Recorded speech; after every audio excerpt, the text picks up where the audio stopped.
Marvel वाले कमाल करते हैं। हमसे हल्क और स्पाइडी का कॉम्बो छीनकर हल्क वर्सेस स्पाइडरमैन दिखाने वाले हैं, जो कि काफी बवाल होने वाला है। बिल्कुल थॉर रैग्नारोक के जैसे, जो थी तो थॉर की मूवी, बट हल्क को भी बराबर शाइन करने का मौका मिला था। अब मेरे हिसाब से स्पाइडरमैन 4 का पहला कदम भी यही होगा, जिसमें वो हल्क के कैरेक्टर को एक अच्छा डायरेक्शन देंगे, ताकि जो हल्क के फैन है उन्हें भी खुशी मिले, ना कि सदमा जो शी हल्क देख के मिला था। अब तक हमने पीटर पार्कर को एलियंस, विजर्ड और मल्टीवर्स से आए विलन से लड़ते देखा है। उसने थेनोस के अगेंस्ट भी अपना योगदान दिया था, डॉक्टर स्ट्रेंज की बनाई हुई पोर्टल्स के बीच से जा जाके, साथ ही अपने सबसे करीबी दोस्तों की यादों का भी बलिदान दिया। एक ऐसा सेक्रीफाइस जो उसे आयरन मैन जूनियर से स्पाइडरमैन बनाता है। अब वो न सिर्फ अपने दोस्तों से दूर है, बल्कि एवेंजर्स की छत्र छाया से भी दूर है। यहाँ से एक नया चैप्टर शुरू होता है, जहाँ स्पाइडरमैन वापस आ रहा है न्यूयॉर्क की स्ट्रीट्स पे, एक ऐसे अंदाज में जहाँ वो न सिर्फ अपने दुश्मनों का सामना करेगा, बल्कि अपने गिल्ट, ग्रीफ और गलतियों के साथ भी लड़ता नजर आएगा। ये कहानी भले ही ग्राउंडेड हो, बट इसका इम्पैक्ट आसमान छुएगा, क्योंकि इस मूवी का विलन मिस्टर नेगेटिव होने वाला है। अब बीइंग स्पाइडरमैन फैन, मुझे ये पता लगाने में ज्यादा टाइम नहीं लगा कि स्पाइडरमैन 4 की कहानी क्या हो सकती है, इसीलिए सोचा तुम लोगों के साथ भी शेयर करूं। तो अब बिना किसी देरी के स्पाइडरमैन 4 की कहानी पे आते हैं, जिसमें हल्क जैसे साइड कैरेक्टर के साथ साथ मिस्टर नेगेटिव जैसे ढांसू विलन भी है। स्पाइडरमैन 4 की कहानी अच्छे से समझने के लिए आपको याद दिला दूं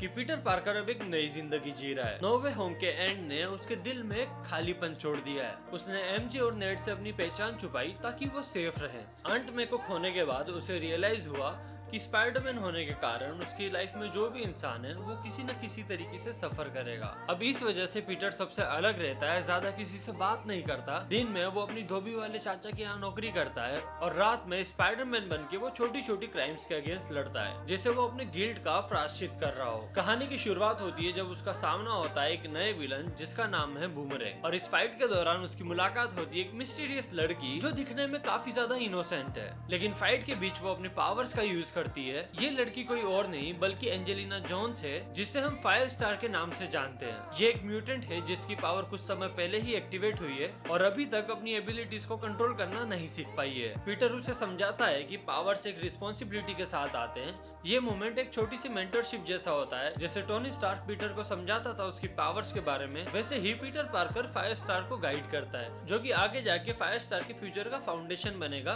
फ्यूचर में। मिस मार्वल के एंड में हमने देखा है कि कमालो को उसकी पावर उसके ब्रेसलेट से नहीं मिली है, बल्कि उसके अंदर से आई है। ये हिंट करता है कि म्यूटेंट सब स्लोली इमर्ज कर रहे हैं, और फायर स्टार उनमें से एक है। ये हम ऑडियंस के लिए भी हीरोज के साथ म्यूटेंट्स को दिखाना थोड़ा नॉर्मलाइज करेगा, क्योंकि अगले फेज में म्यूटेंट्स भी दिखने वाले हैं। वहीं दूसरी तरफ सिटी में गैंग वॉर बढ़ चुका है, एक एक करके हर गैंग लीडर को कोई मार रहा है। ये काम किसी ऐसे इंसान का लगता है जो किंग पिन से ज्यादा भी रुथलेस है। जब स्पाइडरमैन इन्वेस्टिगेट करता है तो उसे पता चलता है कि मार्केट में अब एक नया प्लेयर उतर चुका है। नाम है जोई फिक्सिट, जो कि और कोई नहीं बल्कि हमारा हल्क है, जो किसी और का नहीं बल्कि हल्क का ही अल्टरनेट फॉर्म है, जिसमें वो ग्रीन से ग्रे बन जाता है, ग्रे बन जाता है। कॉमिक्स में हल्क का ये वर्जन वेगस का गैंगस्टर बन चुका है, लेकिन अब वो न्यूयॉर्क सिटी के अंडरवर्ल्ड को कंट्रोल करेगा। पीटर पहली बार गैंग वॉर के एपिक सेंटर पे पहुंचता है, जहां वो टॉम स्टोन को मॉन्स्टर से लड़ते देखता है। यहाँ पर हमें पता चलता है कि स्पाइडी और टॉम स्टोन के बीच पहले भी कई बार लड़ाई हो चुकी है,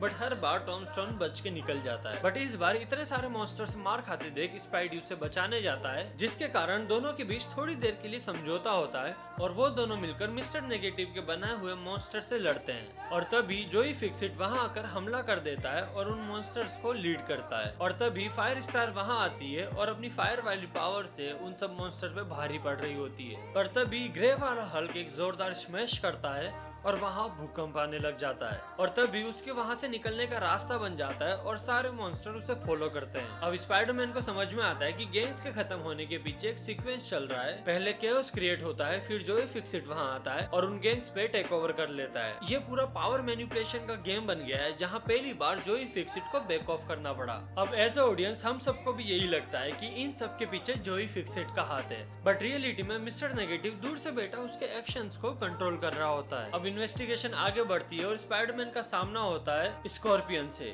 अब इस बार स्कॉर्पियन सिर्फ अपने सूट में नहीं बल्कि उसके स्टिंग में एक ऐसा वेनम है जो इंसान के डर को ट्रिगर कर देता है। स्पाइडरमैन इस फाइट के दौरान हेलुसिनेट करने लगता है और उसे अपनी लाइफ की सारी पुरानी गलतियां याद आने लगती है, जैसे आंट मे की मौत, एमजे को भूलने का डिसीजन और अपने दोस्तों का लॉस, इन शॉर्ट पीटर अपने अंदर के सारे खालीपन को एक साथ महसूस कर रहा होता है, जिसकी वजह से वो फ्रीज हो जाता है और हिल नहीं पाता। इसी बात का फायदा उठा के स्कॉर्पियन उसे जान से मारने वाला होता है, और तभी टॉम स्टोन वहाँ आ जाता है और पीटर पार्कर को बचा के कहता है कि हिसाब बराबर। लेकिन ये एक ट्रैप था स्पाइडरमैन और टॉम स्टोन को साथ में पकड़ने का, क्योंकि ग्रे हल्क के इतिहास में वो कभी हारा नहीं था, उसे पहली बार वहाँ से भागना पड़ा था। तो इस बार ग्रे हल्क अपनी पूरी तैयारी के साथ आया है, जहाँ उसके पास एक मशीन गन भी है, और बिना टाइम गवाए वो स्पाइडरमैन पे शूट करने लगता है। स्पाइडरमैन उन गोलियों को डॉज करते हुए सबसे पहले उससे वो गन छीनता है। फिर हमें ग्रे हल्क वर्सेस स्पाइडरमैन देखने मिलता है, जो कि दिखने में काफी ज्यादा एपिक होगा। यहाँ ग्रे हल्क का रॉ पावर और स्पाइडरमैन की एजिलिटी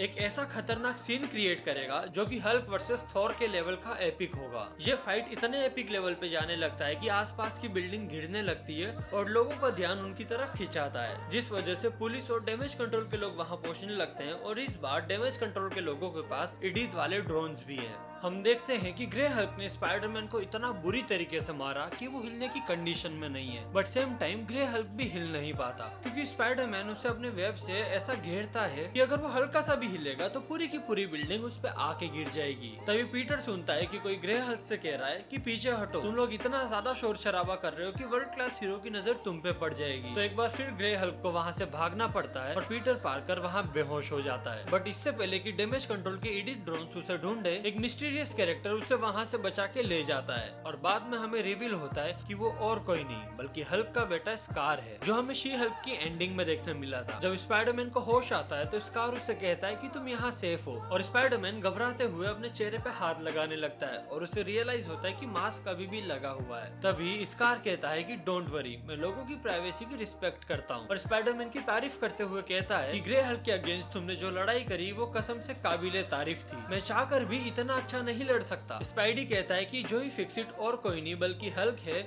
बस वो किसी और के कंट्रोल में है। जिसके बाद स्कार बताता है कि मैं अपने डैड प्रोफेसर हल्क के साथ यहाँ छुट्टियां मनाने आया था, बट जाते वक्त डैड को कुछ एबनॉर्मल रीडिंग्स नजर आई, जिसको वो इन्वेस्टिगेट करने गए, और तभी उनका सामना मिस्टर नेगेटिव से हुआ। वो भले ही दिखने में एक आम इंसान जैसा था, बट उसकी पावर्स ऐसी थी कि वो किसी को भी छू के उसे कंट्रोल में ले सकता है। हल्क बोलता है कि मैं इसे संभाल लूंगा, बट मिस्टर नेगेटिव की पावर्स इतनी ज्यादा होती है कि वो हल्क पे भारी पड़ने लगता है, और स्कार ये सब बस देखते रह जाता है, कुछ कर नहीं पाता। और तभी हल्क उसे कहता है कि यहाँ से भाग जाओ, और उसके वहाँ से जाते से ही एक धमाका होता है, जिसके बाद स्कार वहाँ वापस तो जाता है बट उसे कुछ नहीं मिलता। और उस इवेंट के बाद से ही जोई फिक्सिट यानी कि ग्रे हल्क बहुत सारी गैंग्स को टेक ओवर करने लगता है। स्कार कहता है कि मैंने डैड की गामा सिग्नेचर को ट्रेस करना चाहा, बट उसका कोई नामो निशान नहीं है, जैसे वो मर गए हो या गायब हो गए हो। तभी स्पाइडी उसे दिलासा देते हुए कहता है कि जब हल्क ब्रूस बैनर में ट्रांसफॉर्म हो जाता है तो उनकी गामा सिग्नेचर गायब हो जाती है, तो अभी भी हेवी चांस है कि हल्क जिंदा है। और फिर वो स्कार से पूछता है कि तुम्हारे पास ग्रे हल्क को लेके कुछ इंटेल है क्या, जिसपे स्कार कहता है कि हल्क की बॉडी में वो एक गैंगस्टर है जो पूरी तरीके से मिस्टर नेगेटिव के कंट्रोल में है। स्कार कहता है कि मैंने अपनी आंट शी हल्क की मदद लेने की कोशिश करी, बट वो भी कहीं गायब है, जिसपे पीटर कहता है कि हम तुम्हारे डैड को वापस लाएंगे,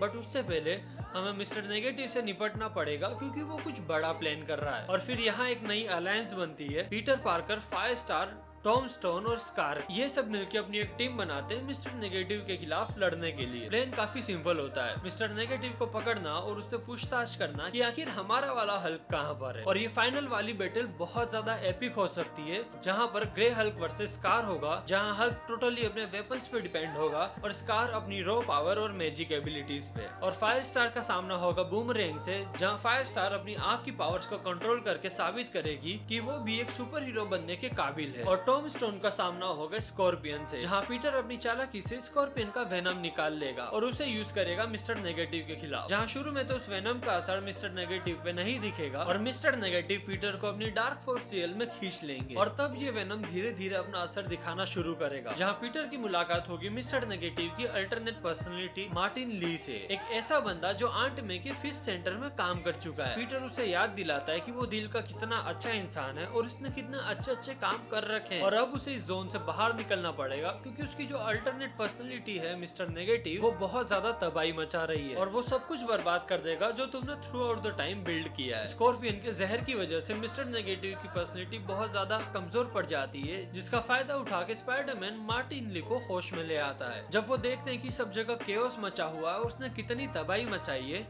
तो वो अपनी लाइट फोर्स को समन करता है और उसकी मदद से जितने भी मॉन्स्टर होते हैं उन्हें वापस इंसान में कन्वर्ट कर देता है। और तभी हम देखते हैं कि ग्रे हल्क ब्रूस बैनर में कन्वर्ट हो जाता है, जिसे देख के स्कार शॉक में आ जाता है। बट तभी ब्रूस बैनर वापस हल्क में ट्रांसफॉर्म होते हैं और स्कार को गले से लगा लेता है और कहता है कि तुम्हारी माँ को तुम पे प्राउड होगा। अब स्पाइडरमैन के लिए ये एक रिडेम्पशन मोमेंट होता है जहाँ वो न सिर्फ विलन्स को हराता है बल्कि जिन लोगों को बचाया जा सकता था उन्हें भी बचाता है। कहानी का एंड 5 स्टार के एक फाइनल पंच से होगा जब वो बूमरैंग को हरा देती है। ये सीन आयरन मैन 2 की एंडिंग जैसा होगा जहाँ 5 स्टार हैप्पी के जैसे एंड में गुंडों को मारते रह गई, वहीं स्पाइडी ने ब्लैक विडो जैसे सारे विलन्स को हरा दिया। ये मूवी ना सिर्फ म्यूटेंट्स के लिए एक नया आर्क बनाएगी बल्कि हल्क की नई जर्नी का एक रास्ता भी खोलेगी। स्कार को एक्शन में दिखाकर फ्यूचर चैंपियंस की नींव रखी जाएगी और पीटर के लिए ये कहानी सबसे ज्यादा इम्पोर्टेंट इसीलिए है क्योंकि उसने अपने पास्ट के दर्द को फेस किया। मिस्टर नेगेटिव के डार्क फोर्स ने उसके अंदर की गिल्ट को मिरर किया और जब मार्टिन ली को वापस लाकर रोशनी में डाला उस मोमेंट पीटर ने अपने दिल के टुकड़ों को भी जोड़ लिया। यही रीजन है कि मूवी का नाम ब्रांड न्यू डे है क्योंकि ये कहानी उसके लिए एक नई सुबह लाती है। मिस्टर नेगेटिव से लड़ाई के दौरान उसे ये चीज रियलाइज होती है कि पास्ट की चीजों की वजह से वो बॉन्डिंग से भाग रहा था और इसी तरह वो भागते रहा तो यही अकेलापन उसके फेलियर का कारण बनेगा क्योंकि उसको याद आता है कि कैसे उसके पास्ट में उसके फ्रेंड्स ने हर कदम पे उसकी मदद की थी। उसने अपने दोस्तों की मदद से कई विलन्स को हराया था। तभी वो ठान लेता है कि अब वो एमजे और नेड को सारा सच बता देगा कि तभी आसमान में इंकर्जन की हिंट मिलती है और तभी उसका स्पाइडर सेंस हरकत करने लगेगा और आसमान में उसे रोशनी दिखेगी और फिर जब स्पाइडरमैन डूम्सडे में कदम रखेगा तो तब वो एक ऐसा इंसान बन चुका होगा जिसे ना सिर्फ अपने पावर पे कंट्रोल है बल्कि अपने इमोशंस पे भी पूरा कंट्रोल है क्योंकि हर सुपर हीरो के अंदर उसकी सबसे बड़ी पावर होती है उसका बैलेंस। अगर वो बैलेंस है तो हमें आयरन मैन जैसा हीरो मिलता है और अगर वो बैलेंस ना हो तो डॉक्टर डूम जैसा विलन। खैर ये तो सिर्फ मेरी बनाई हुई कहानी थी जो स्पाइडरमैन का फैन होने के नाते मैं सोच पाया, जो न सिर्फ स्पाइडरमैन 4 की कहानी को अप करेगा बल्कि म्यूटेंट्स और हल्क के लिए भी ग्राउंड वर्क तैयार करेगा। आपको क्या लगता है, मार्वल ऐसा कुछ बनाएगा या कुछ बवाल ही बना देगा जो हम सोच भी नहीं सकते? और जो लोग मुझे बोलने वाले कि आपने इसमें पनिशर का रोल क्यों नहीं रखा, तो भाई मुझे नहीं लगता कि पनिशर को इतना इंपॉर्टेंट रोल देने वाले। हो सकता है ये हमें इस मूवी में मुश्किल से 5 मिनट के लिए दिखे जहाँ या तो वो स्पाइडरमैन से लड़ेगा या उसे गाइड करेगा और फिर वहाँ से गायब हो जाएगा। बाकी आपकी क्या राय इस बारे में मुझे कमेंट में जरूर बताना और ऐसे ही वीडियो के लिए सब्सक्राइब कर लो। मिलते हैं अगले वीडियो में, तब तक के लिए बाय, लव यू।